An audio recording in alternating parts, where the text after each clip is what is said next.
খুলনায় অনুষ্ঠিত হচ্ছে বিএনপির বিভাগীয় তারুণ্যের সমাবেশ। কেন্দ্রীয় নেতৃবৃন্দ সহ সমাবেশে অংশ নিয়েছেন খুলনা ও বরিশাল বিভাগের সহযোগী সংগঠনগুলোর নেতাকর্মীরা। বিকেল ৩টা থেকে নগরীর সার্কিট হাউস মাঠে সমাবেশের আনুষ্ঠানিকতা শুরু হয়। সমাবেশকে কেন্দ্র করে খুলনা ও বরিশাল সহ বিভিন্ন জেলা থেকে সমবেত হন নেতাকর্মীরা।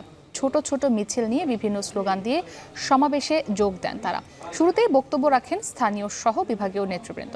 এ সময় দলকে সংগঠিত করতে সবাইকে ঐক্যবদ্ধ হয়ে কাজ করার আহ্বান জানানো হয়। বক্তারা বলেন, তরুণ সমাজের রাজনৈতিক অধিকার প্রতিষ্ঠার মধ্য দিয়ে আগামী দিনে দেশকে নেতৃত্ব দেবে বিএনপি।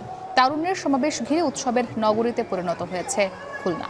অলিগলি থেকে শুরু করে সড়কের বিভিন্ন জায়গায় শোভা পাচ্ছে বর্ণিল ব্যানার ও বিলবোর্ড।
যুবদল, ছাত্রদল, স্বেচ্ছাসেবক দল সবাই একত্রিত হয়েই আমরা আজকে এই তারুণ্যের সমাবেশ থেকেই এই মেসেজ দিতে চাই যে আমরা সুষ্ঠু নির্বাচনের মাধ্যমে এই দেশে গণতন্ত্র প্রতিষ্ঠা হবে।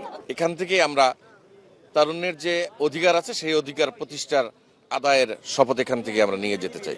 বাংলাদেশকে আমরা একটা সুন্দর বাংলাদেশ হিসাবে আমরা দেখতে চাই। এই মঞ্চ থেকে আমাদের সিনিয়র নেতৃবৃন্দ সেই বক্তব্য আবার পুনরাবৃত্তি করবেন। আগামীতে বিএনপি ক্ষমতায় আসলে তরুণ সমাজের অধিকার প্রতিষ্ঠা করার জন্য, রাজনৈতিক অধিকার প্রতিষ্ঠা করার জন্য, তাদের মেধার বিকাশ ঘটানোর জন্য, সৃজনশীলতার বিকাশ ঘটানোর জন্য বিএনপি কি করবে সেই ঘোষণা এই মঞ্চ থেকে আসবে।